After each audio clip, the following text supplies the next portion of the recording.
Ladies and gentlemen, boys and girls, it's the Wrestling Classic. Justin here, back live from the Vibe for episode 15 of the TWC Show.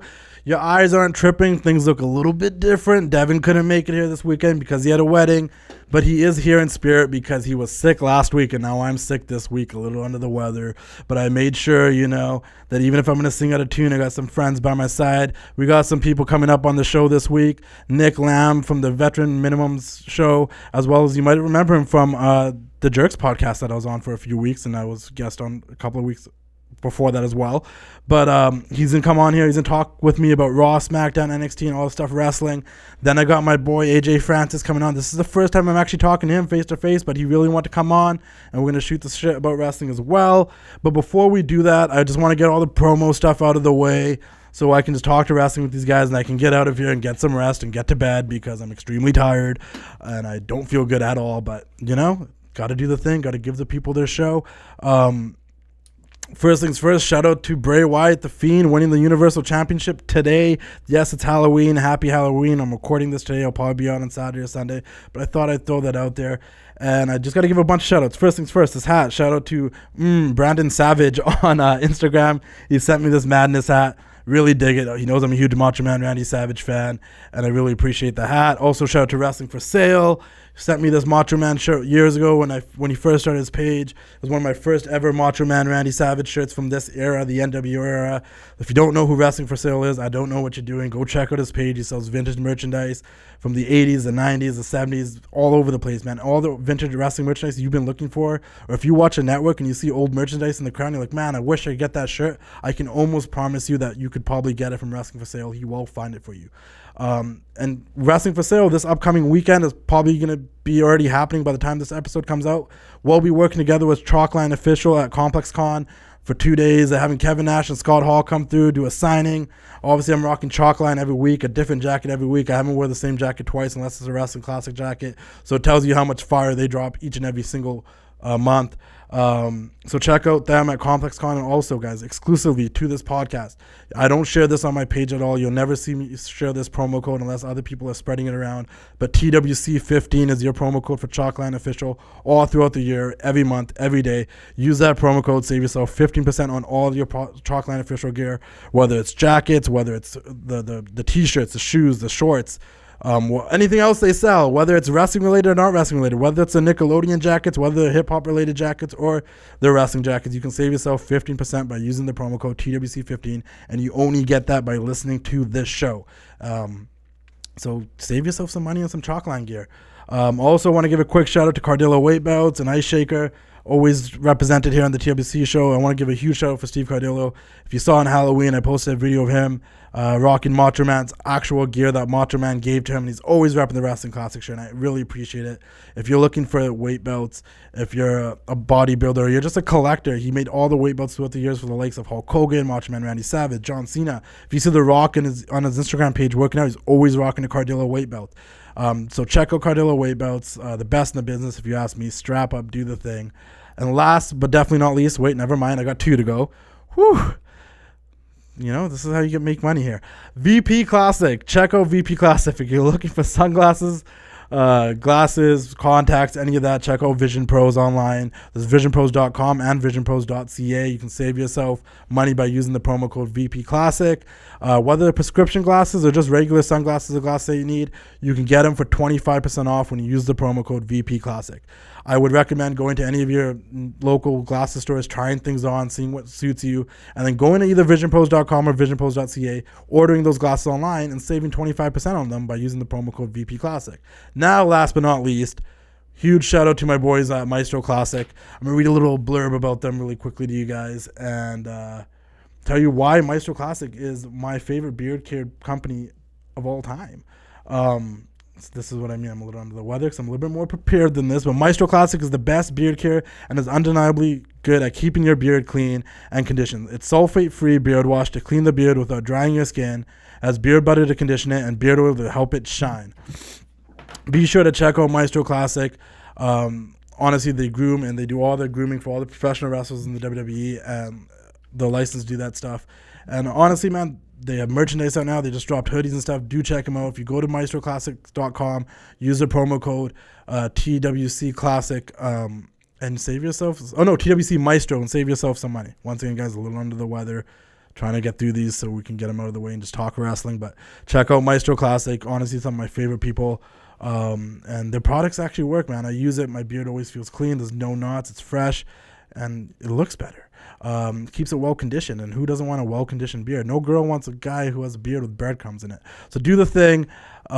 Check out Maestro Classic. Use the promo code TWC Maestro, and let's get this show on the road before I die. Ladies and gentlemen, without further ado, my boy Nick Lamb. Introduce yourself. How's it going, brother? Yes, your boy is reunited with his boy Justin. I'm actually so happy you're on here, man. Devon said he had a wedding. All my other backup co-hosts were like, hey, it's Halloween, or I'm going out of town, or this and that. And I'm like, I need somebody that I don't mind talking to, man. I want someone that I have some chemistry with. And I'm like, it has to be either Danny or Nick. And here you are, man. I'm glad you're here, bro. I want to pull the curtain back a little bit, and anyone that knows anything about me is I'm very open and authentic and transparent with my audience. Dude, you never say no to me. So it's the least I could do.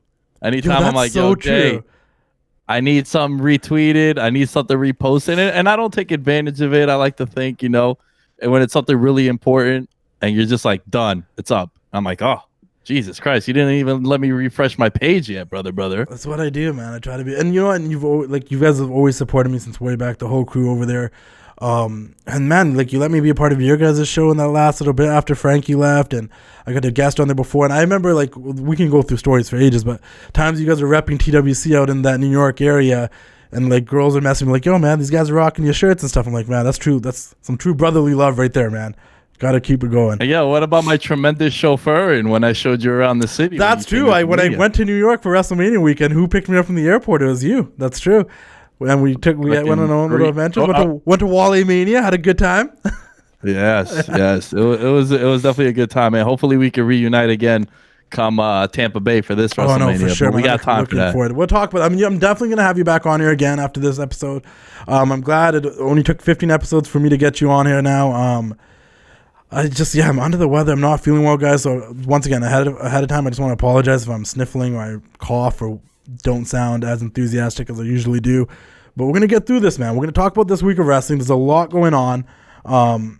I guess we'll start really quickly with the big thing that happened that I think everyone's going to be talking about, man. The Fiend. He's the Universal Champion. He beat Seth Rollins. He's a Smackdown superstar. What happens now?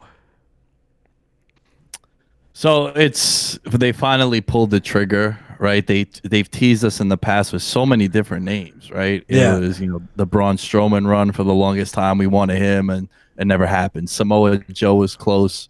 Shit, even what's the guidelines as far as dropping curse words? Are we You can just try not to. You can if you feel like it's just flowing and you're gonna swear, just do it. All right, but don't do it just do it for the sake of doing it. Right. You know what I mean? Justin, I'm sort of a professional, so I can keep my composure. No, I don't mind if you swear, though. It's not okay, but it's not, let's not overdo it. Gotcha. Yeah. So, we had, Nakamura, too, where, if it's not this card, this pay-per-view, he's never going to win it from AJ. And then, Samoa Joe. And then, finally, with Bray Wyatt, I was starting to get worried when, the Firefly Funhouse got torn down. And it was nice to see. I don't like it as much because I've been very vocal about this entire Saudi Arabia connection. Yeah. I haven't been the biggest fan of it. I've also haven't watched any of the trips that they've gone out there to. Yeah. Just because the message that they're trying to promote and what they're doing, ultimately in this line of work and just life in general, sometimes money talks. Dude, I don't want to cut you off, but man, the amount of money they're getting from that deal, it's hard for me to even try to argue them not doing it. I'm not saying it's money first over your own morals and stuff, but realistically, it's holding the business together. Right. And think about it. They spent all that money to bring in Tyson Fury and Cain Velasquez. Yeah. So it's definitely a good payday. But, I don't want to get too sidetracked. You asked me about Bray Wyatt. I've always been a Bray Wyatt fan. I'll be honest with you. I hated the Firefly Funhouse at first. I was like, this is so corny. I cannot deal with this. And then it's my favorite thing on a weekly basis. Like when I'm looking at a particular segment. Yeah, and we talked about this on the Jerks podcast. Like when I started, I actually knew, I'm like, this is gonna be something. I know it seems cheesy, but I know they're building to something, and they did. And the Fiend thing happened. My only gripe with this whole situation is two things. One, they should never have even put him in a feud with Seth Rollins this soon. Two, he's a character that didn't need the championship yet, but they put him in this position where the fans. Do you think the fans getting hostile after Hell in a Cell and since then about this whole situation is the reason they pulled the trigger at Crown Jewel? Or do you think like? I just think WWE the last couple of years has done a tremendous job of completely taking what we've grown accustomed to as wrestling fans. Yeah. And throwing it out the window, right? Yeah. So it used to be WrestleMania was the granddaddy of them all, and then they started promoting the Crown Jewel stuff as big as WrestleMania, if not bigger. And it's like, well, what the hell? Why do you have the greatest Royal Rumble ever when this Royal Rumble doesn't mean anything now? You know, and even with Hell in a Cell, and the reason why I bring any of that stuff up is because with Hell in a Cell, it was always supposed to be no DQ and no holds barred and anything goes. And to have that finish, it was, I mean, the crowd let them have it. No, it was not a good deal whatsoever. But I'll say this. The reason this, like every Crown Jewel, every Greatest Royal Rumble, all these Saudi events, there had not been anything really important or significant that happened. Honestly, I blocked out Shawn Michaels coming out of retirement. But my point is this, is they never really had a title change or a big thing happen on that show all these years. Besides Brock won it one year because Roman had to leave for a bit. That was the only like kind of title change thing when it was him versus Braun. Otherwise, this is the first time the title has changed. And I feel like it might just be because of the fact, and it might not be, don't get me wrong, that they put the Fiend in the situation. I think they were going to have Seth go over the Fiend to build Seth. But you talked about Samoa Joe getting this run before Shinsuke. The fans never got as hostile as they did when the Fiend was in the situation. They were angry that the Fiend did not win the belt. It ended in a DQ, and the way this is playing out. Like, I don't think anyone is, like, to your point, as nobody's invested in any other character on WWE as much as they're invested in the Fiend right now. Yeah, and I think it's because it's not only the character that's over, it's also Bray Wyatt. A lot of people are Bray Wyatt guys. Yeah. I'm a Bray Wyatt No, guy. 100%. I've always liked them. So I think that plays into it. I want to say one more thing about Crown Jewel, and I really like that, you know, the one silver lining that I took from them even going to Crown Jewel is, not for nothing, man, WWE has always been ahead of the changing cultures and changing stereotypes. If you look at the history with like just wrestling and wrestling performance, and you know, some people being homophobic and whatnot, and the way they've transitioned that, I had said the one cool thing that could come from this Saudi Arabia event is eventually WWE being, and I thought it would be with Ronda Rousey, because Ronda Rousey was such a monumental, she's like in the Mount Rushmore of female athletes ever. Yeah. And in my opinion, at least. And I figured that having Ronda Rousey under the WWE umbrella would have the McMahons and WWE and the higher ups say, yo, this is my biggest star. I can't run an event without the women. Yeah. We need to have women go there. And then that opens up the doors to having women perform there and women being more accepted, because it's you know, that culture. And I don't like to judge cultures or anything, but you know, it's a completely different culture out there and how they are accustomed to things. I'll say this. So what you're referring to is the fact that tonight, earlier today, I should say, they had, and it's, once again, we're recording this on Halloween, it's Thursday.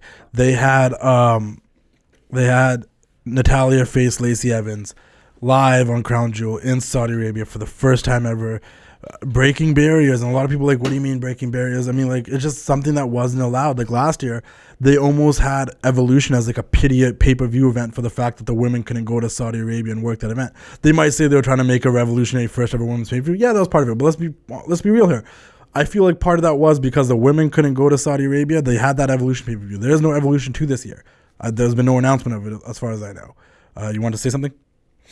Yeah, I attended Evolution because it was in Long Island and it's about like 15 minutes from my house. Dude, it was sensational. It was I genuinely enjoyed it.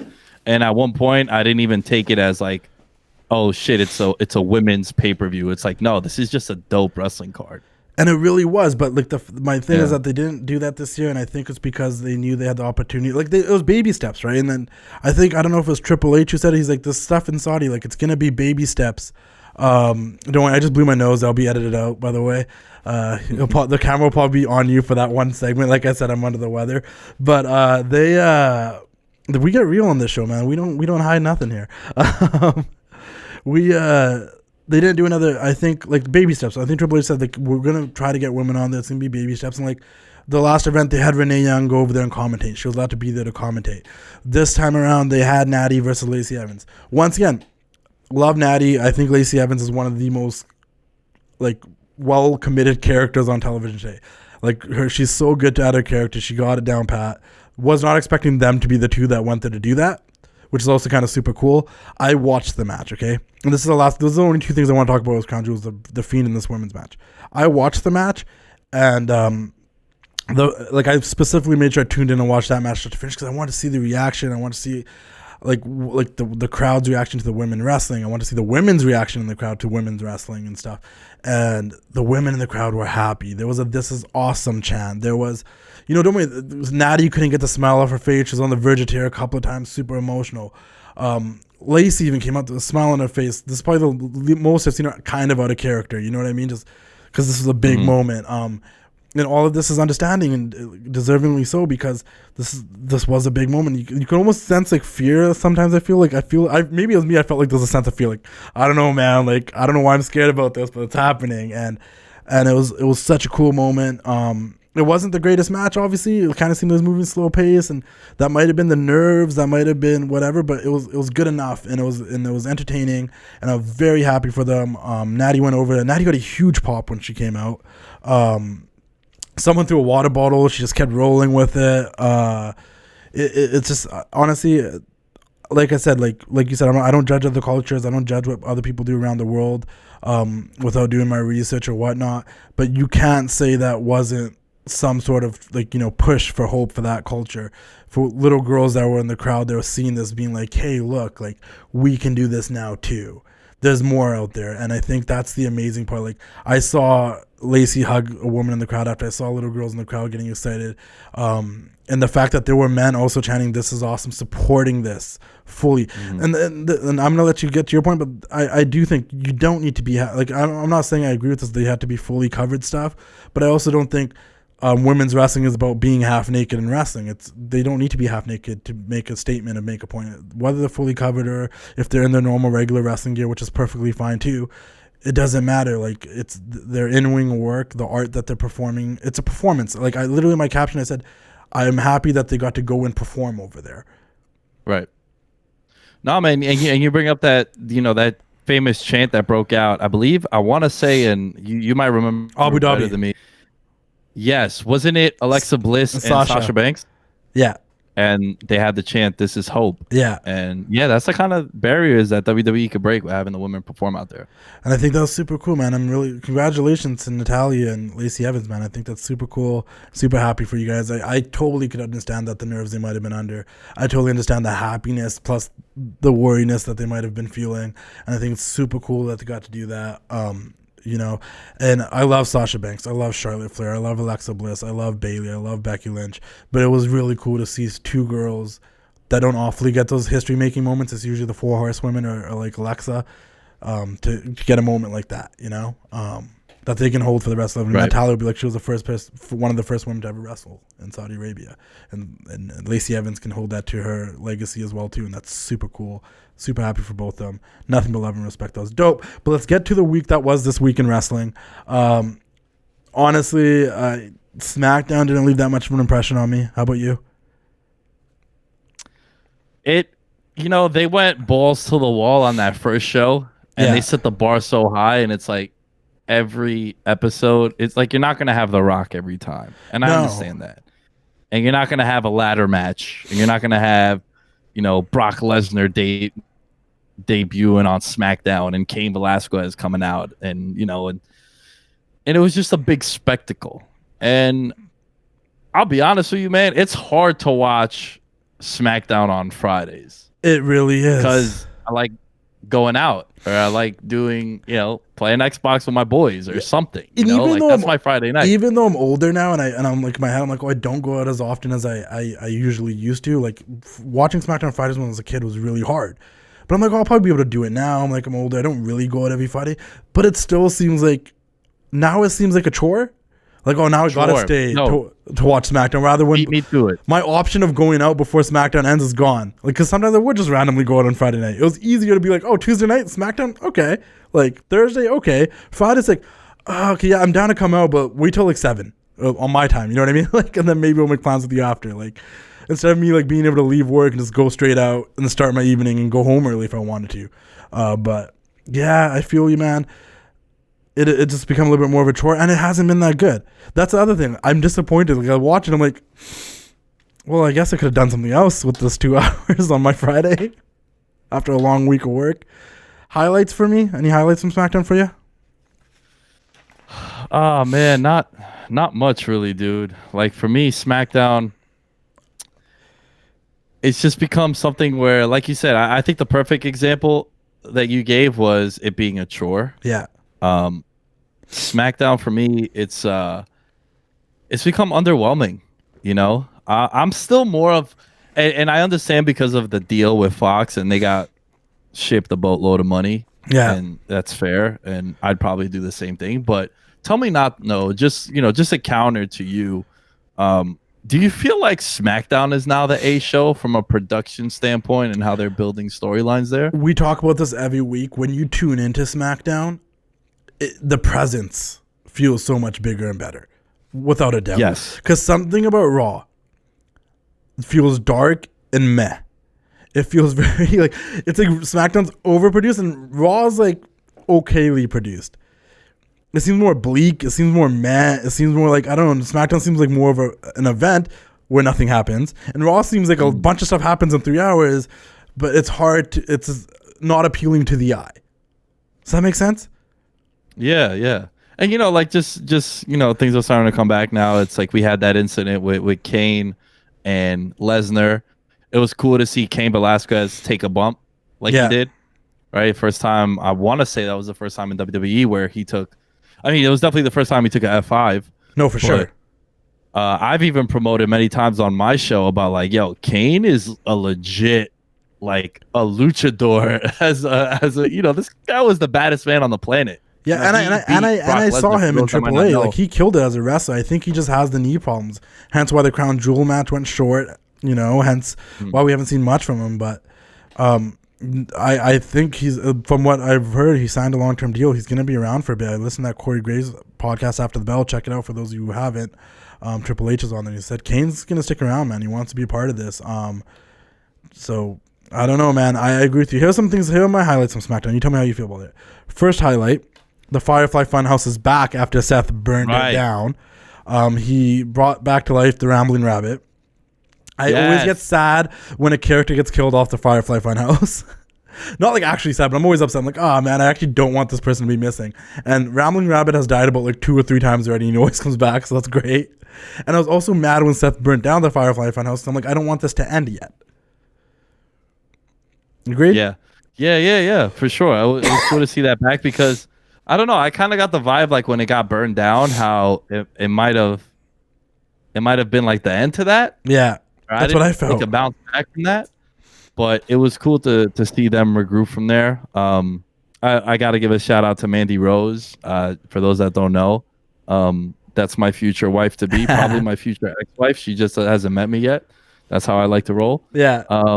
And yeah, man, how do you feel about Shorty G? Do you like that name? That was on my notes too. That was one of my lows. Shorty G's stupid as hell. Yeah. I really want to swear there because that's how stupid I think it is. And his outfit from Space Jam is stupid as hell.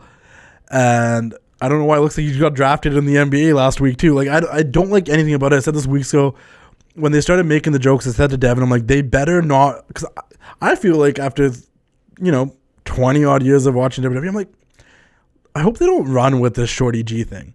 And then when he got drafted and Stephanie was like, and SmackDown drafts Shorty G, I'm like, oh, they're running with it full. Then his Titantron changes Shorty G. Now he's wearing an outfit that says Shorty. I hate it. How do you feel about it? Yeah, I like that. My favorite thing about it is who he's having matches with. I think is cool.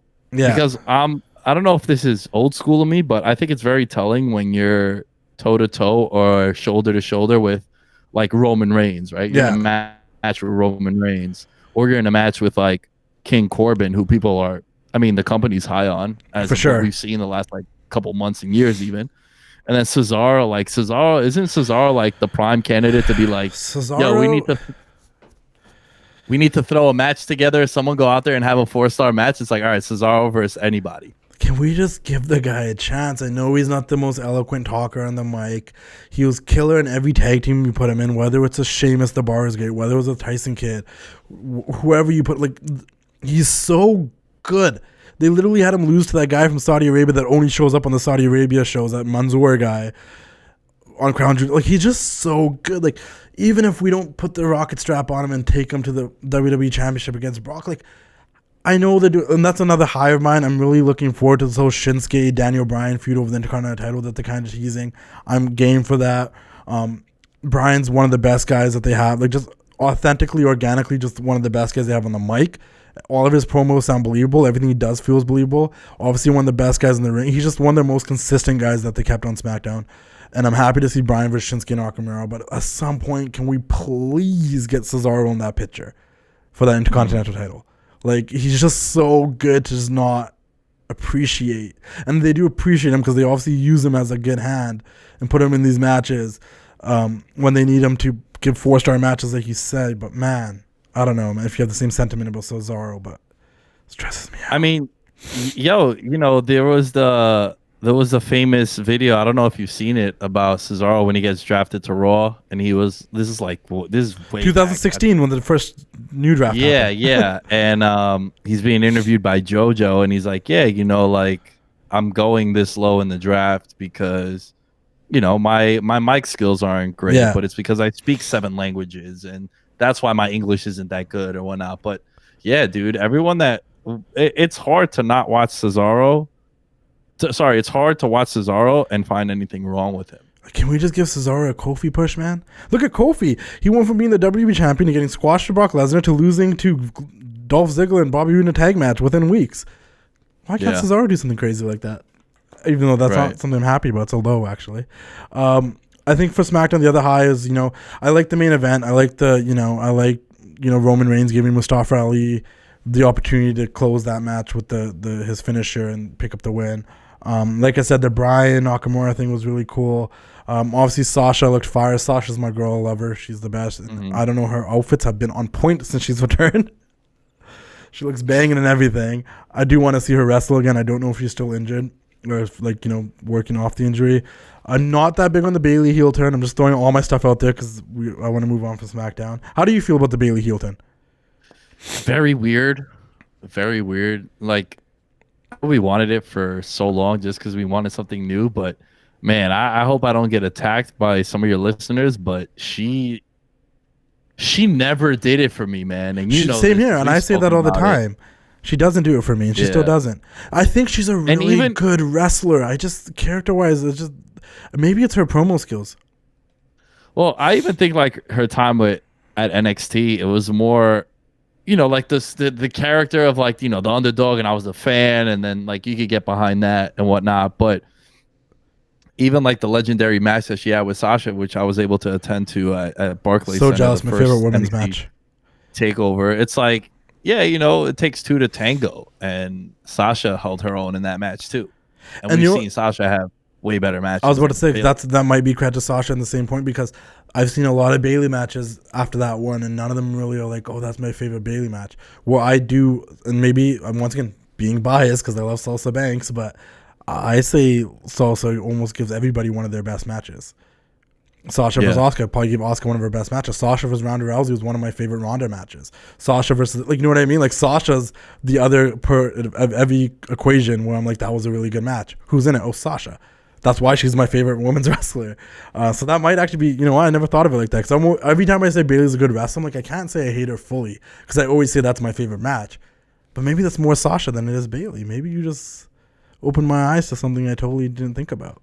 The last thing I want to touch on when it comes to SmackDown, we kind of talked about everything besides one last low. You have someone who is as talented in ring as he is on the mic, like Drew Gulak, and you have him just get annihilated like 2 weeks in a row. Lose to a guy like Braun Strowman, okay, cool. Lose to Kalisto and then get beat up by Braun Strowman again. What are we doing with this guy? Yeah, I'm not that I don't mind if I've always been outspoken about the cruiserweights, how like I feel as if the cruiserweights should always be competing with quote unquote heavyweights. Yeah. Because if AJ Styles can have a match with Braun Strowman, why can't Ali? If Finn Balor is a heavyweight contender, why can't Cedric Alexander? And I've always said that because I feel like I wouldn't call it degrading, but I feel as if they're looked down on. And it's the cruiserweights, kind of brush them to the side. So I don't mind Drew Gulak having these incidents with the other guys. With Kalisto, it's cool. Like I'm not as upset as you are. Gulak's like the size of Daniel Bryan. He's just as talented. I just hope he gets the opportunity to shine, have maybe a real feud with someone that's not, like maybe him and Ali can go for a couple, just something. But I don't like him just getting beat up by Braun Strowman every week. Him getting beat up by Braun Strowman makes more sense to me. Like, if he beat Kalisto and then got beat up by Braun Strowman again, I think I'd be a little bit okay with it. I just don't know. Like, you have a guy with a ton of potential. I know not everybody can win every week or be a top guy or like work their way up, but I like Gulak, and I hope things turn around for him. I think that's it for SmackDown. I don't want to spend too much time on it because we're, trying to pick on good things out of a show that really didn't do much. And speaking about shows that probably didn't do much, let's talk about Monday Night Raw. Mm-hmm. I'll shoot from the beginning really quickly. One thing I really enjoyed, a high for me, was the Kabuki Warriors getting rid of Paige. They didn't really need her no more. Right. It was a cool way to introduce them. I think that's cool that Paige was there to introduce them, form a tag team. Paige came back after getting surgery, and since she's been gone, Asuka started this whole green mist thing, and she blew green mist into Paige's face, and it was entertaining. It was good stuff.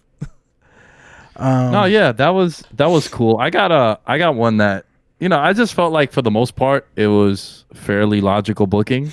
Yeah. Pretty much building towards Crown Jewel. Yeah. I guess a waste of money for, I don't know what they're paying Tyson Fury per appearance. Yeah.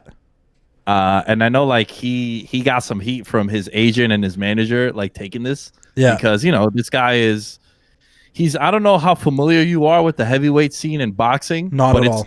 I'll keep it 30 seconds or less, but there's been a big boom in heavyweights within the last like 2-3 years. So it's like Anthony Ruiz, who beat Anthony Joshua. He's from the UK. They fought at MSG and Ruiz shocked the world. And then it's like Deontay Wilder.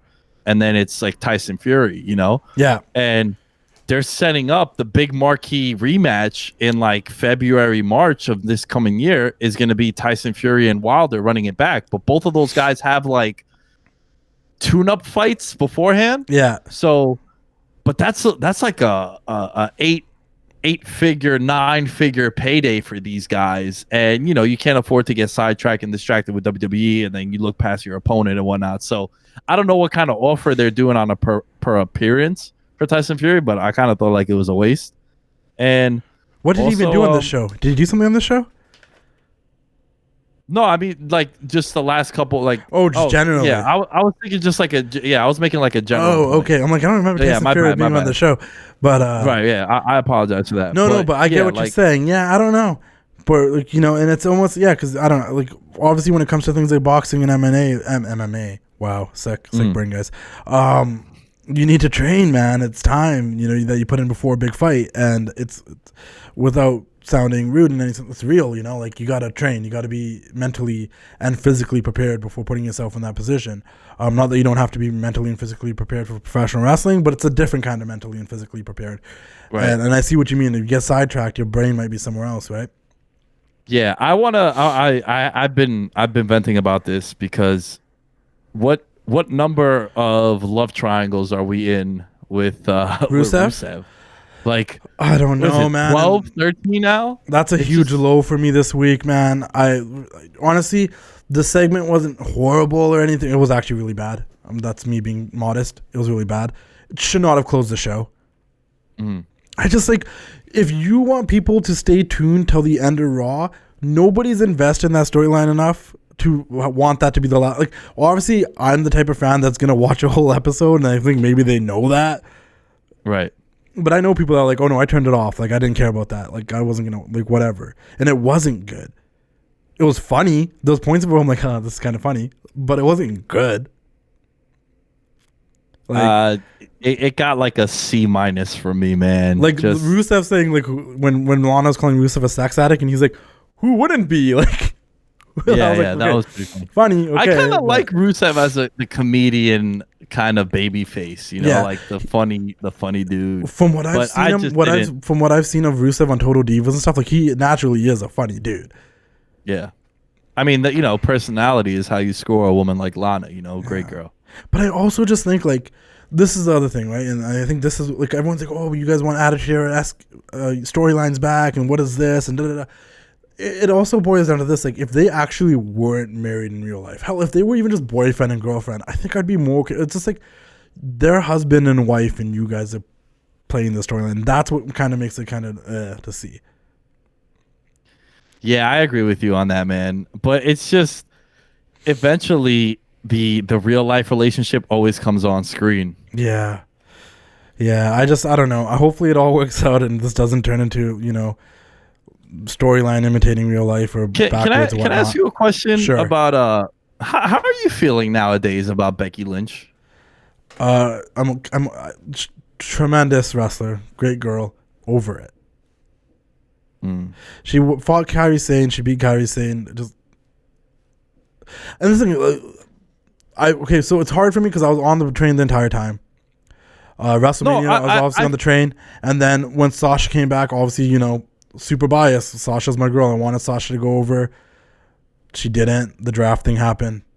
Now she's still rolling. Who's gonna stop her? They made her seem unstoppable, which is a good thing and a bad thing. A bad thing because, like, I almost felt like I didn't need to really, like, I want to see her versus Kairi Sane, but I don't really care to see them. Like, I already knew how it was gonna end, kind of situation. Doesn't make it fun, and but it's a good thing because whoever does stop her, hopefully, it's gonna be like a big deal. Well, I have someone in mind. Who? I think Rhea Ripley's a bona fide megastar. Oh, 100%. I think her as like a badass heel coming up, and maybe like the way she could get involved is, but it's weird now, right? Because I can't even say coming up since NXT is a show. It's a third brand. Now it's almost like girls and guys don't really need to come up. Like, I think a lot of people would be happy to stay on NXT. With the announcement today that NXT is going to be involved with Survivor Series, are we still having a takeover? Yes. Or the War Games going to be on Survivor Series? Like, what's going on? Can we elaborate? Or we just have like one NXT match on there just to feature NXT and still have takeover? Like, what is going on? Man, I don't know how they would make it work, but a Survivor Series match between SmackDown, NXT, and Raw would be fire. And that's a great way to maybe put over NXT. I don't want to put any WCW ideas up to like the great ideas because everyone's going to knock them down anyways. But that one year they did the War Games was NWO Wolfpack versus NWO versus WCW, the 3 teams of 4. It was solid. I'm just saying. Yeah. It wasn't a good match, but it's a solid idea. That could be a great way to, because look, I know a lot of my friends that watch wrestling, they're not watching NXT on Wednesdays. Yeah. They're just not. They never did, and they won't now. And if you look at the ratings, some of the ratings, they're reflecting like AEW's beating them. Yeah. And it's not that NXT is bad. NXT is really good. It's just that people aren't familiar with it. Right, exactly. You're just not accustomed to going on a network show. Like, you're accustomed to going to the network, but not to a network show. Yeah. You know what I'm saying? Like a TV show. Yeah. On cable. Whereas, like, usually you would turn on the network to watch NXT for an hour. No, I agree. But I would love to see that. And yeah, I mean, dude, I really want to get to. Look, I don't want to take over. I'm just so used to being a host. Yeah. Let me just drop what else you got on SmackDown? Let's just talk about Raw really quick. Last things. The only other things I cared about. That RKO and Ricochet was really cool. Shout out to Randy Orton. Came out of nowhere. Yeah. That was a cool looking RKO in that match with Ricochet and Drew McIntyre. Good stuff. What else did I care about? Other thing that I thought was really stupid was Sin Cara came out with that new girl named Catalina. Thought it was going to be like, oh, Sin Cara's going to pick up his win over Andrade. Andrade and Selena still found a way to come over, and I thought that was funny, but that was just a high because I like Andrade and I want him to start picking up wins. And it's funny that Sin Cara brought back up and he still lost. I don't know where they're going with that. I don't want to see him wrestle again, but that was funny. Charlotte and Natty tagging together. Could that be a new tag team that's going to go after the women's tag team titles? Because I'm down with that. Charlotte and Natty make a good random tag team. I think a lot of us were expecting one day eventually Charlotte and Becky to go with that, but I like Charlotte and Natty. They face the Iconics. I'm glad to see the Iconics back on TV. Decent match. Glad Charlotte and Natty went over, and we'll see if they go after the Kabuki Warriors. Seth's match with Rowan. How do you feel about Seth right now? I think it's time to do something different with him. Did they just his run from Mania to now has really just been blah. I just think wrestling as a whole has been like that since, because I think we had so many. It's been a while where we were so invested in so many different storylines. Yeah. Right. You had a lot of people, first of all, making their debuts, which that alone gets you invested, right? You had Ricochet, you had Aleister Black, and then, you had the Kurt Angle send-off. Yeah. And I always loved Kurt Angle. You had the Becky Lynch run. You had the rumors of Ronda Rousey. You had what is Brock doing? Brock was still linked to the UFC. You had Seth Rollins on his tear. Then, of course, last but not least, Kofi Mania. Yeah. So I feel like we were so edge of our seat, and from Rumble to Mania, that's the most invested I've been in wrestling in a really long time. And I just think that it's hard to sustain that for so long. And man. Seth was always listen, I'm a Seth Rollins fan. He's my favorite male wrestler on the roster currently, kind of between him and AJ Styles. And I really do dig Seth Rollins, but when he won the Rumble, I wasn't as excited as I thought I was going to be. When he beat Brock at Mania, it was dope, but I wasn't excited. The Seth that I liked a couple of years ago, that Seth seems to be gone, and Becky had more steam. This Kofi had more steam going to Mania. This exactly what you're saying. Everyone else kind of had more steam going into this stuff, and it kind of blows, man. Because I want Seth to do good, and then they put him in that lane feud with Corbin, and then back to Brock, and it's okay, we got hyped again, and then you put him with the Fiend, where you're putting who was supposed to be the guy we're behind against the guy that everyone actually is behind, because he's the most intriguing, interesting character of the modern era. And maybe it's not the Seth's fault, maybe it's the creative's fault, maybe it's Seth saying dumb things outside in interviews and stuff to stir the pot that gets people against him. Maybe this personality as a babyface just doesn't resonate with people. I love Seth as a heel. I can't wait for him to be heel again. Yeah. I just remembered, I think a lot of people have gotten soured off Seth Rollins because of the AEW that beef yeah, but not even that, the recent one. What about his little beef with Will Ospreay? Yeah. Talking about I think the most pettiest thing you could do is but my bank account is bigger. It's all right, man. Will Ospreay could definitely be in WWE if he wanted to, but he's kind of doing his own thing. And he's still young. You explained that on the After the Bell podcast. If I said something normal, would that make headlines or whatever? But I think realistically, you said the things you believe in, and you're oh crap. Because honestly, and I think, and I asked Devon that question too. I'm do you think what he says outside of wrestling is affecting how people feel about his character in wrestling? And can we? The burn it down thing got over, and it was over, and now they're trying to make it push it, and him saying burn it down in promos is not cool. Burn it down being in the entrance was cool. When the fans could chant it was cool. With having Seth I'm gonna burn it down, that's not cool. And the thing that Seth has lost in the past 2 to 3 years is that cool factor. That's the biggest thing. Seth doesn't feel like a cool. The Street Profits seem cool. Aleister Black seems cool. The Fiend seems cool. Seth doesn't seem cool. Yeah. And when I think, I also think that could be the higher ups, and that could be backstage where I always talk about it with Frankie, how when when something organically happens in WWE, and then it's the #1 trend on Twitter, or it's super over, and it wasn't a WWE creation, as far as the higher ups said, you know what, go and say this thing, and let's make this thing catchy. Yeah. Right? They then take it and they're like, oh my God, this is good. Do it to the 10th power. And then it becomes stale. And same thing with the man thing. Same with the Becky thing. They ran with it too hard sometimes. I don't know how that's still rolling. They've worked Becky really smart. They've kept her in the position that I don't feel the same way, but I still think Becky's cool. I just kind of want to see someone that is believable that she can't beat. And there's nothing else that really happened in Raw. We can talk about the Street Profits coming out to help Humberto. They're pushing Humberto hard. That was a good match with Styles. But other than that, there was no Kevin Owens this week, I don't believe. Aleister Black had a cool promo. I really enjoyed it. If you haven't checked the Aleister Black promo this week, he talked about, that one of my favorite quotes about, if you keep doing the same thing over and over again, expect different results. They call that madness. And then he's like, well, I like it. So does that make me mad? And, I just really want him to have a serious feud. I would just get someone for him to feud with. I'm done seeing him kick the heads off of jobbers and random people, or should I say enhancement talent? I don't know. But I'm ready to see Aleister Black in a feud, man. I'm ready to see him to step up to someone like Seth Rollins or a Styles or somebody. I'm hoping the club gets a push. The OC. Go on.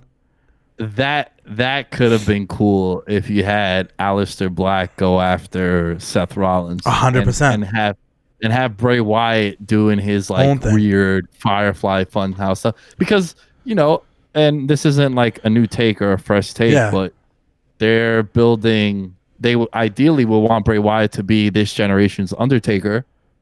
Undertaker.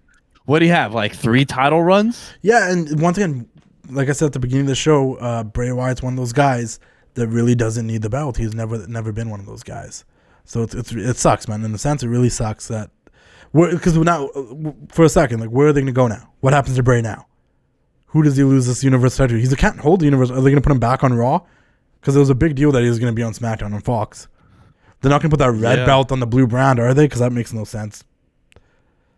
Yeah, I don't know what they're gonna do. How does Bray drop this? Back with Seth and have him drop it to Seth again, but then again, it kind of just that's gonna fully turn Seth into a heel. The fans are gonna turn on Seth if he beats Bray.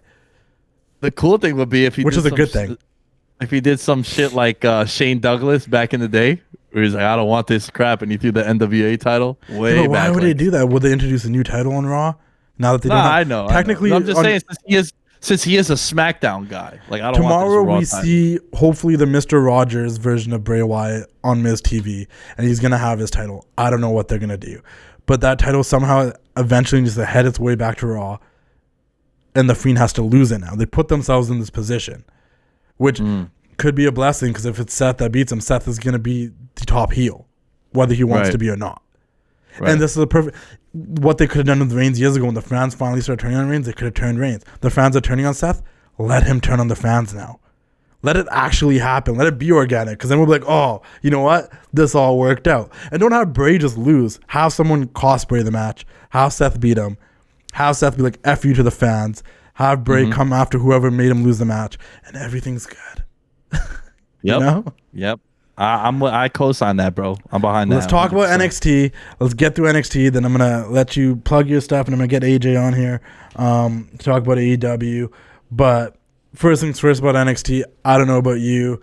I'm like Shrek, man. I'm like onions. I got layers. I love wrestling. I love music. I love weird things. I love things that people don't realize. And boy, was I happy to see Poppy back. I'm a Poppy fan, man. I don't know about you guys. That Scary Mask song, great. That X song, great. Every time NXT, and I'll give Triple H and NXT the benefit of the doubt, they introduced me to Poppy, and since then I've been a Poppy fan. Weird as hell, but I dig it.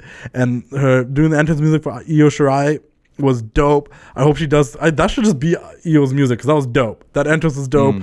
For a weekly show, they brought a celebrity on there and did some crazy stuff. I liked it. Shout out to Poppy.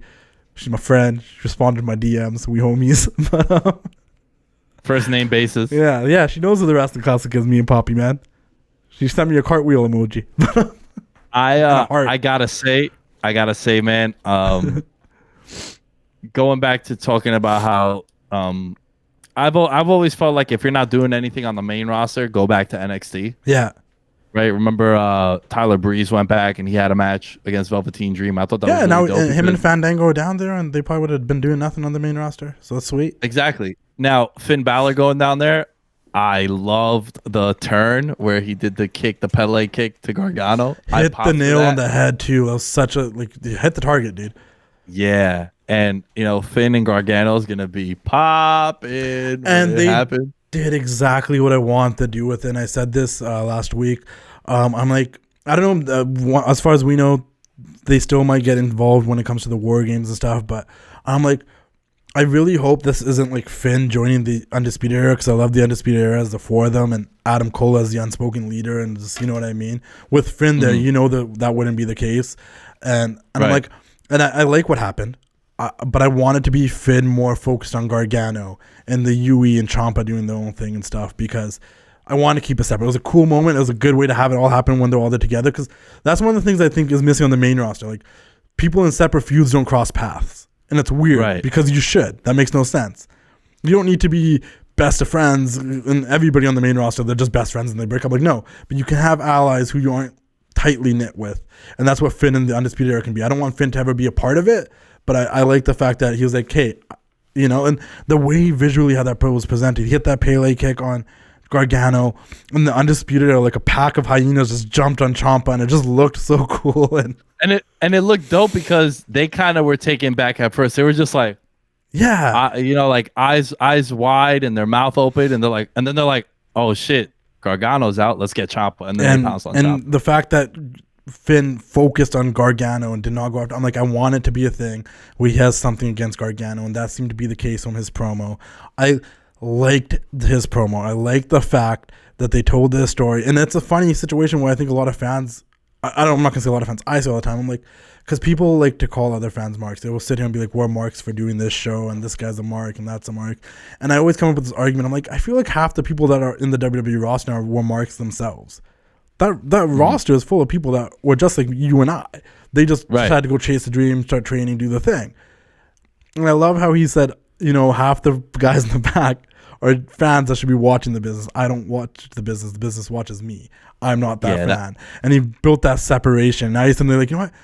Some of these guys seem like wrestling fans that made it in the wrestling business. Finn Balor is the wrestling business for the wrestling fans to watch. And it's like, this is a cool, weird dynamic that makes sense. Like, man, I'll never forget. I got exposed to Finn Balor obviously when he first came over from NXT, and Chris Jericho had Paul Heyman on his podcast. And Chris Jericho asked him at the time, Chris Jericho was still with WWE. I want to say this is like 2015-ish, 2016. And he goes, you know, open draft. You could draft anyone to build a company around right now. Who would it be? Paul Heyman, snap answer, Finn Balor. Yeah. And ever since then, I'm like, I've always been a Paul Heyman guy. Though I don't have the shirt. I do need to get the shirt. It turns out that he was right. And I've been invested. Finn is one of like my 5 favorite wrestlers ever. No, I agree. I feel like he'd be a cool guy to get a beer with, too. I 100% agree. Give me one time. So let the next guy know. 5 minutes. My thing about Finn, and I've said this for a very long period of time, I've been waiting for him to turn heel, man. The whole smiley baby facing was going to be. I got introduced to Finn Balor when I started my page in 2014. I wasn't watching New Japan at the time. I heard this Bullet Club thing. I got introduced to all of that when I started my page because I started a wrestling page. And other people were like, hey, have you been watching New Japan? I'm like, I really haven't watched New Japan or really paid attention to it since like maybe the early 2000s, 90s through the magazines, and just like, you know, when I was on the internet all the time trying to read forums and stuff. And this Bullet Club thing was popping off, and everyone's like, have you seen this Prince Devitt guy? And then I got aware of this Prince Devitt guy. Then he eventually got signed to WWE, and I was like, oh, I already know who this guy is. That's kind of cool. Like, you know what I mean? And watching this Prince Devitt stuff, he was, once again, going back to that cool factor. Prince Devitt had this cool factor. He was a smaller guy, but he was cool. He was the leader of the Bullet Club. And when Balor came to WWE, he started off in NXT with it, but as he went to the main roster, that cool factor started, you know, he started losing it, man. Started kind of getting kind of corny and blah, and like, just happy to be there, Finn Balor. And I feel like he's, like he said the promo last week, sometimes you need to go to your past to move on to the future or something like that. Now he's going back to the Prince. And he said on WWE Backstage, the Prince is back. He's back, and he's going to take some names, take some numbers, and start knocking people out, man. I'm happy to see this Finn, man. And Gargano and Finn are going to tear it down, you're 100% sure. And you've said this too. We talked about this on Jerks. You say that Gargano is the heart of NXT. He's like NXT's MVP.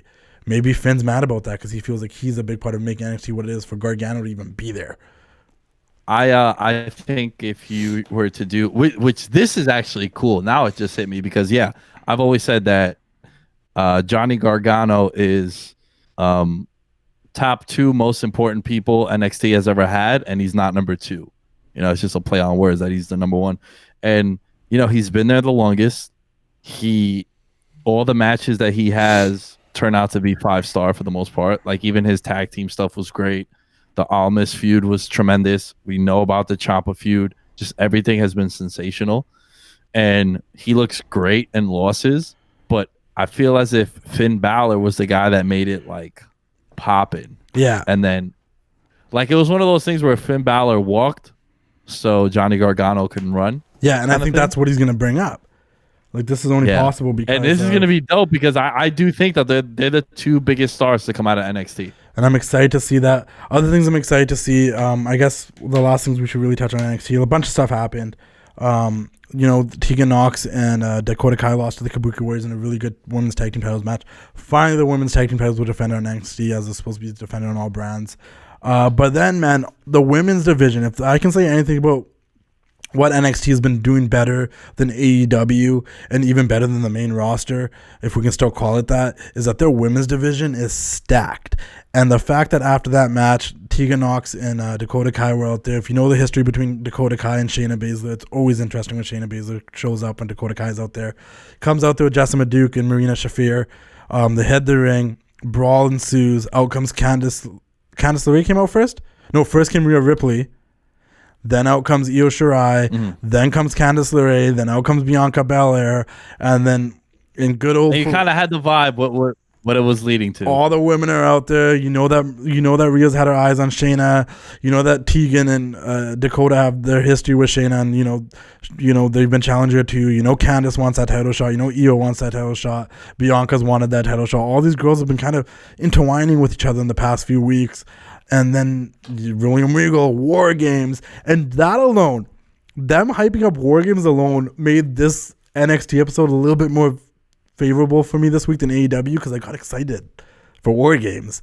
And the first ever women's War Games on. We're getting, how many first evers are we get? We're still getting them now. Look at that. My only question there is who... Are you back? Yeah, I never left.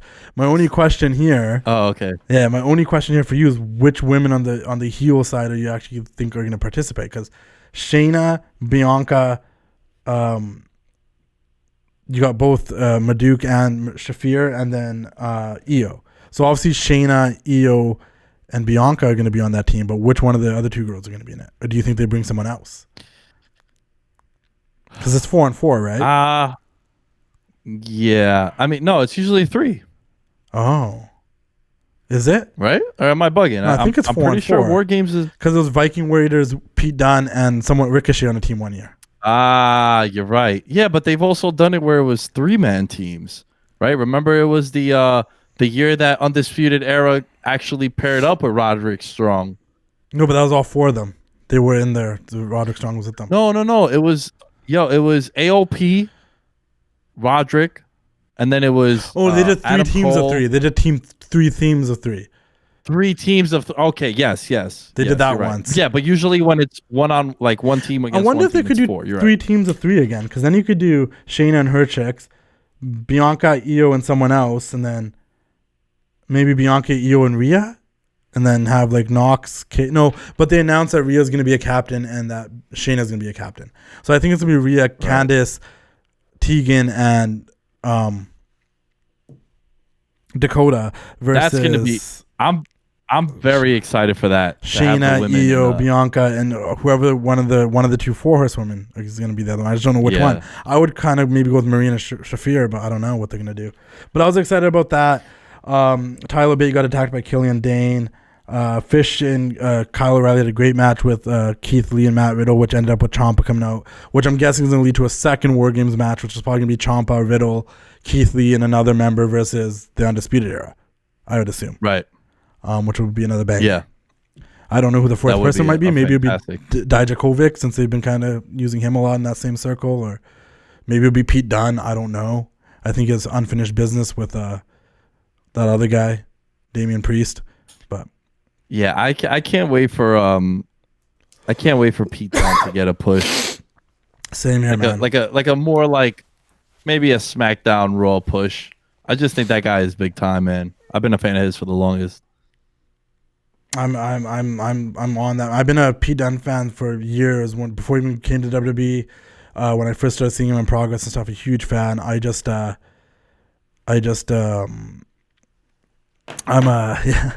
looking forward to that for sure. Sock Monkey Mike just showed up out of nowhere and said he's free, but that's too late, bro. Tried to get you on the show, but you missed out, man. But yeah, man, I think that overall for me this week, I think NXT was a better show just because I got a little hype for War Games and stuff. I don't know what else, man. Was there anything else that stood out for you on that show? Did you have anything you want to add? Nah, man, I'm pretty much good. I'm good on that. I think I'm gonna start watching more and more NXT. I'm being honest with The you, last just 2 weeks because. I actually watched it right after AEW. Like I'll watch AEW and then I'll watch NXT, and in Canada it comes on here late. It comes on here on Fridays, and we don't get it when it airs on TV, and then it comes on Thursdays if we want to watch on the network. But I streamed it this week, and I streamed it last week right after AEW on my computer, and it's been enjoyable, man. And the thing, like for you, have you been watching AEW? I watched that first show, and then after that, I kind of just I use. I mean, you're my number one source for wrestling, so Yeah. I always look up whatever stuff you post. So how do you So feel that's about my it so far? You consumption just of okay with AEW. it? Yeah, it's cool, man. It's an alternative. It's something else. If you're fed up with WWE, maybe that's what I should do. Because usually like this time of year, it gets a little slow for me just Yeah. because like I'm such a big NFL football fan. Yeah.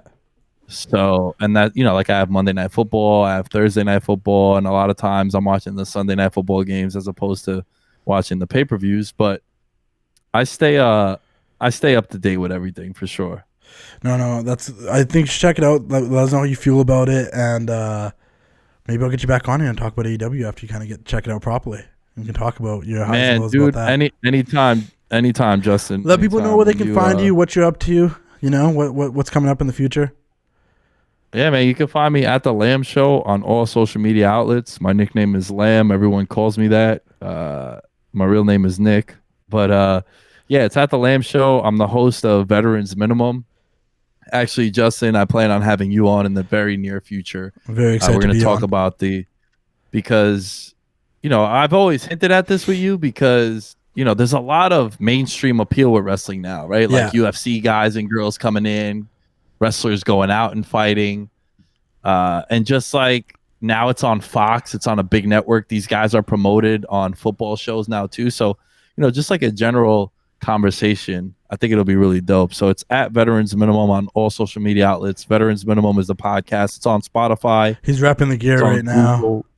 Yeah. I'm always repping the brand. I have my TWC stuff over as well. The shirt quality is A1 from day one. Thank you, TWCshop.com. Go on. Yeah, cheap plug, man. And I got to get my hands on that pink one. That pink one is fire. We'll definitely. Yeah, maybe I can hook you up a little bit. We'll get some stuff going, but I really appreciate you coming on here. I appreciate it too, man. Anytime you need me on. What were you going to say? I was gonna say, maybe we could get a promo code for the TWC shop or a homie discount. No, I won't say no to free things. Sounds good, brother. Really appreciate you coming on. Everyone check out Veteran Minimum if you can. If you're a sports fan, definitely check it out. If you're into what's going on in the NFL and all these other sports that I do not watch, check out Veterans Minimum. I will be on there very soon. I'll be shooting an episode with these guys and talking about WWE in the mainstream world now, man. And it's a pleasure having you on here. Talk to you in a bit. Have a good one, brother. See you later. And ladies and gentlemen, I'm back. I appreciate Nick Diaz doing the thing and helping me go through Raw and SmackDown, but I'm here with another guest, the second guest of the show, AJ Francis. Will you please introduce yourself, eye patch and all, in Halloween spirit? How's it going, brother? I'm good. Allow me to reintroduce myself. My name is Frank, and if you don't know, now you know. I'm in downtown Orlando right now. I'm about to go out and party like a psychopath. I'm dressed as Nick Fury from the Avengers, as you can see. So hopefully I see a couple, Black Widows, a couple,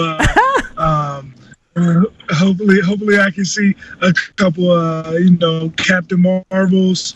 Maybe, see what I can do, put the team together. You feel what I'm talking about? Like you said, my name is AJ Francis. My real name is AJ Francis. I grew up in Maryland.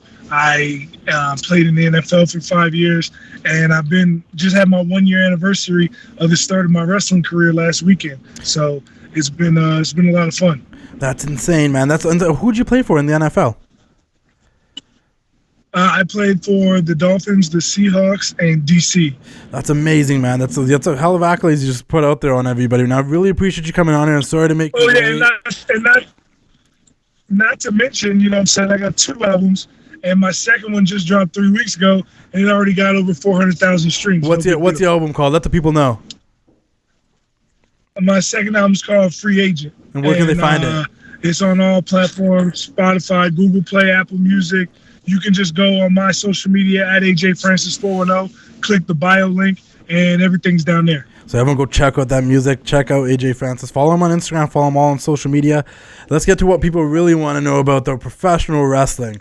How did you get into professional wrestling? What are your first memories of professional wrestling? When did you become a fan? I mean, I've been a fan of wrestling my whole life. I mean, my parents have videos of me cutting promos against Hulk Hogan when I'm like 18 months old, telling him to come down to our neighborhood and fight my uncle. And my uncle's in the background like, whoa, I didn't agree to none of that. I don't know what you're talking about. But, I've been watching wrestling my whole life, man. I mean, I've been to 5 WrestleManias. I've been 5 in the last 6. The only one I missed in the last 6 is I didn't go to Santa Clara for 31. But I've been at I've been at both the New Orleans WrestleManias. I was at the last one in Orlando. I went to the past WrestleMania, aka Kofi Mania in New York. Yeah. So you know what I'm saying? Like, I'm a true diehard Mark. I didn't just start wrestling after playing football because that's what a lot of people do. No, I've been a wrestling fan my whole life. No, and hey, man, if you follow my page, I believe that you're a true wrestling fan because the Wrestling Classics for the real wrestling fans out there, and I really appreciate you following and everything, sure. Man. It means a lot. That's awesome, man. Like, what made you want to get into wrestling then? If it wasn't like what was the moment you're like, I want to try this professional wrestling stuff out? So, true story. I know you wanted to talk about the Sausage Castle. Yeah. The Sausage Castle is a place in Orlando. It's like the redneck Playboy Bunny Ranch, basically, is what it is. If I can describe it briefly, that's what it is. And my buddy Mike Busey, he's like my brother. He hosts these crazy weekend-long parties once a month where members of his website can come party for free for the whole weekend. Yeah. They just got to be members of his website, which is only $33 a month. And about a little bit over a year ago, he started putting on wrestling shows because he likes, he's not a mark like me and you, but he watches wrestling whenever it's on. He's been to WrestleMania a couple times. He can watch wrestling. He's not one of the guys that complains the whole time. Yeah. Like, this looks right. He enjoys it for what it is. He enjoys it for the art and the theater that it is and what it is as an entertainment form rather than trying to dissect it like it's something that he's trying to book. Exactly. Yeah. Exactly. So he started putting on wrestling shows as part of his party weekends. And then a year ago, for his Halloween party weekend, he had a wrestling show, and he was like, yo, I got a wrestling show. I just stopped playing in the NFL. Usually I couldn't go to the parties, the Halloween party, which is his biggest and best party of the year, because I would be playing in season. It'd be football season, and I couldn't make it. And a year ago, I had just stopped playing football, and he was like, yo, come, be on a wrestling show, blah, blah, blah. And I was like, all right, cool. So I come to the show. I'm in a battle royal. I win the battle royal. And at the end of the show, after it's over, at the show, I debuted the character Sugar Bear, which is now, world renowned. Yeah. Even got some love on WWE.com. That was your sausage wrestling company gimmick with Sugar Bear? Sugar Bear. Yeah. Sugar Bear, aka basically Suge Knight, and then my. I like that. I see the resemblance too. I get it. Yeah. Yeah, you know what I'm saying? So I had the battle royal. It was fun. I had a great time. And then I go in the back with the boys that were in the show, and they were like, oh, so how long you been working? And I was like, oh, this is my first match. They were like, oh, it's like your first match of the night? They're like, nah. I'm like, nah, this is my first match ever. They're like, what? Because I was doing a lot of stuff. Like, I did a crazy spot where, like, I'm in a leg lock, and a little dude comes and tries a guy named Ariel Dominguez, who wrestles for MLW, he comes and tries to, like, give me a move, and while I'm sitting on my butt, I give him a suplex. Yeah. Like, stuff that you don't think of in the moment if you're not, like, truly a mark that loves wrestling and all this kind of thing. So, like, they were like, so this is your first match ever? I was like, yeah. It was like, you need to get into school right now. It's like, you got this. You can do this for real. I was like, word? All right, cool. So then I end up enrolling at Team 3D Academy, the Dudley Boys School in Orlando. And, end up getting my WWE tryout a few months later, and it went really well. So, you know what I'm saying? We'll see how that goes from here on out. Yeah, so if you don't know, now you know. Check out AJ Francis. Yeah, there it is. For people, because Busey hit me up and he told me if I'm ever in town, come check out Sausage Wrestling, come to the house. I guess that was like a unofficial invite to one of these crazy parties, which I wasn't aware of. But I definitely wanted, because that was my first exposure to it. He DM'd me, and then I went and looked at his page, and it led me to the. I'm like, why did this guy DM me? Because I went to his page. I'm like, I don't see any correlation to why he would DM me like a wrestling page. And then somehow from his page, I saw some wrestling. I'm like, oh, what is this Sausage Wrestling thing? Then I saw how that was his thing. And then slowly, and I've known you already. Me and you've had random conversations. This is the first time we're talking face to face, for anyone that doesn't know. Yeah. But we've had random conversations in the DMs and all my comments and whatnot. So like we know each other a little bit, and I'm like, wait, is that AJ Francis guy is a wrestler? Like I wasn't aware. Like I was putting two and two together now. I'm like, oh, and you're part of the Sausage Wrestling thing, so I definitely want to come and check it out. Yeah. But for people that can't come and check it out and aren't in that Orlando area like myself, because I once again, when I'm in that area, I'm definitely going to check it out. Maybe we can link up. It's crazy that you've been on all these WrestleManias and we never linked up, but we'll link up in person one day, sooner or later. For sure. Hey, this next Mania is in Tampa, so I'll probably see you there. I'll be there, man. And we'll actually get together and hang out and grab a beer or something, but... For sure. For people that can't watch Sausage Wrestling live, like, is there any way they can actually watch these shows? So, if you can watch all my matches, I post all my matches from Sausage Castle Wrestling for the most part.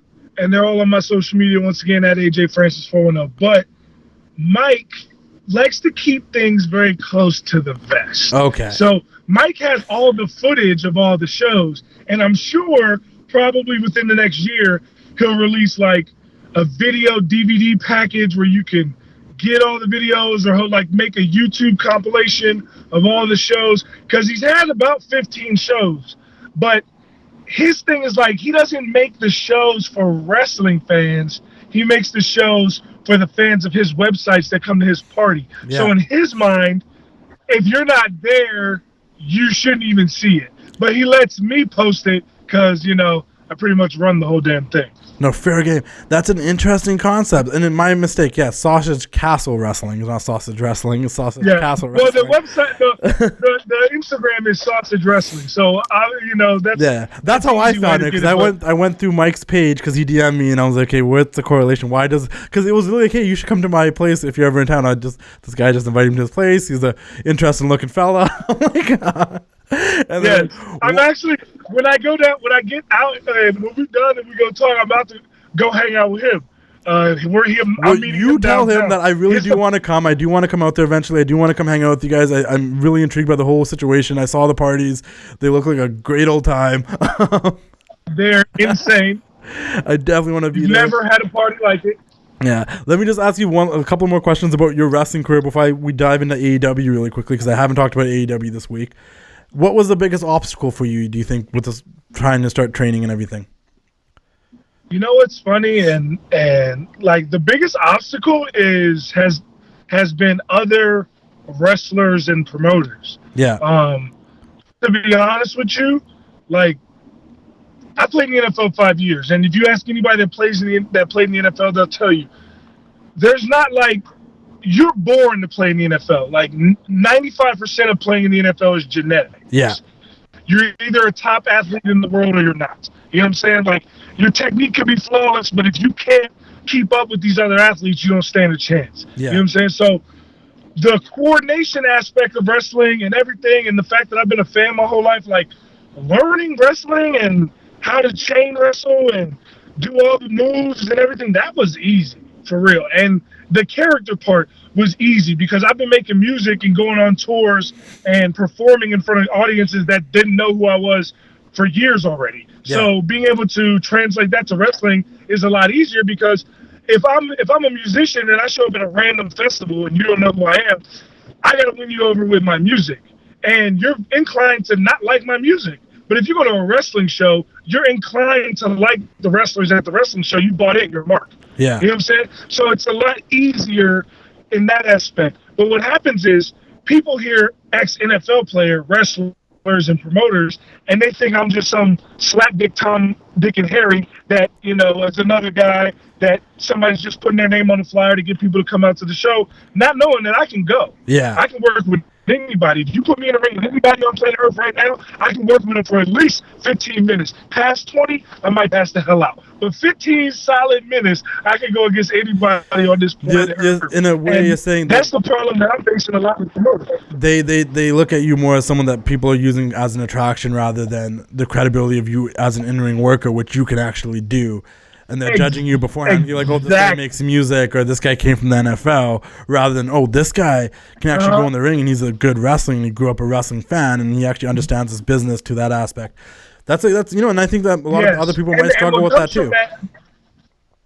Go on. The thing that comes from that is like, what ends up happening is I go to these shows and I get booked on these shows, and it happens every single time I go to a new promotion that I've never worked before. After my match, the boys in the back are like, "Whoa, yo, I expected you to be, just another blumbering idiot that didn't know how to do anything in the ring, but you can actually work." I'm like, "Thanks, bro." What's been your greatest experience in the wrestling industry so far?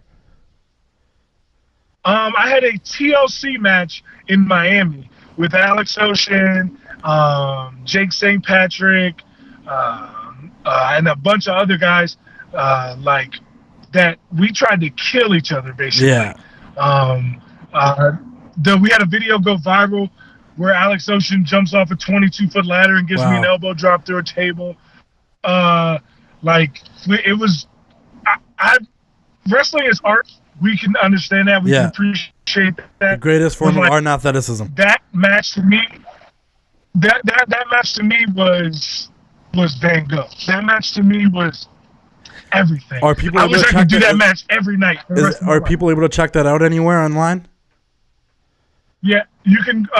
Yes, it's on Gorilla Press Media. They have it on their site, on YouTube, and it's also on my social media. Once again, at AJ Francis 410. It's down there. It's the TLC match at CCW. Like I said, there's a 20-fighter spot. There's a spot where I get my finisher off the apron through 2 tables. I go through like 5 tables in the match. I get like 20 chair shots. I do my takedown. That's another thing. Like, I'm 6'5", 330 pounds, and I do moonsaults and tope suicidas and all types of stuff. You gotta send me this match. Maybe I'll share it myself on my page, and before I post this video out there, and get people knowing what we're talking about here. Sure. That sounds intense. I don't know how I've been missing this stuff. I send on social media all the time, but I definitely want to check it out. I really do hope they drop some of that Sausage Castle wrestling stuff out, because one of the last conversations we had, you told me you just had your last match in a Buried Alive match, and God knows how that worked out. Yep. And I really want to see that one day. Yeah, Sugar Bear got burned in a casket. Oh my God, like that. Like, I don't know what Mr. Busey's doing, but he better drop this out one of these days, because the fans want to see it. If they want an alternative, they need to see the Sausage Castle wrestling. I'm gonna let you go soon, because I know you want to go party. The last thing I quickly want to talk to you about is AEW. How are your initial thoughts about it? Did you watch this week? What were your thoughts about it this week? AEW has been off to a very good start. I think the last 2 weeks NXT has been better than AEW. But every week before that, I think AEW. Every week before that, I think AEW has been better. And I'm very excited for Full Gear. I don't understand. I would love to work a match with Marco Stunt. I think that his little ass and my big ass could do a lot of cool things. Yeah. I've been pleasantly surprised from what I've seen with Darby Allin, because only thing I ever saw from I never saw a full match of Darby Allin. Never saw him in person. Only thing I ever see is the clips of him trying to murder himself. Yeah. So like when I saw him actually work the match with Chris Jericho, I was like, oh, okay. Yeah, this guy can actually go. I respect to him. He's not just trying to kill himself in every single match. I've loved it. Shout out my boy Joey Janela, one of my homies. He's been in Sausage Castle Wrestling. Has he? That doesn't surprise me. That doesn't surprise me that he's been there. He fits perfectly in there. Who else has been there? Just a cavalcade of names that have been there. Joey Ryan, for sure. Dick Flip, for sure. Janela, obviously, he's done commentary a few times. Kevin Gill's done commentary a few times. I had a title match against Bull James. He's been there. Sweet. He was at the last show. He comes all the time. Brian Idol, who you may know from the coughing scene at the Evolve show on the WWE Network when Heyman showed up while he was coughing. He is the current SCW champ, and he's been there a bunch of times. So it's actually like it started off as a rinky-dink backyard promotion, and then once I got my hands on it a little bit, I was able to turn that thing around. So you clearly got some creative booking side to you too that people haven't really let come out to the forefront yet in the outside of Sasha's wrestling. But hopefully, maybe there's a career in that after wrestling, man. Seems like you got something there. But I really appreciate the show. I can't wait. I really appreciate having you on. I'm gonna let you do your thing. Enjoy your evening. I want to have you back on and talk to you for a longer period of time. I'm sorry I kept you waiting. I want to do a full show with you. We'll do that sooner than later. Maybe we'll plan it. I'll DM you. We'll plan it. But I see you're ready to go out in your car. Hey, let me know. Mania weekend. We can talk that up for sure. No, 100%. It could be like a whole bonus episode. You got a lot of stories here, clearly, that we need to be rolling with. Appreciate having you on, man. I'll let you go do your thing. Thank you.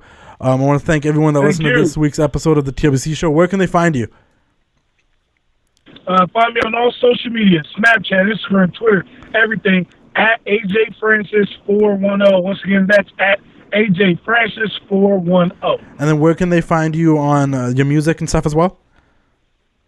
If you follow me on social media, all my music is in the bio link. Just click it.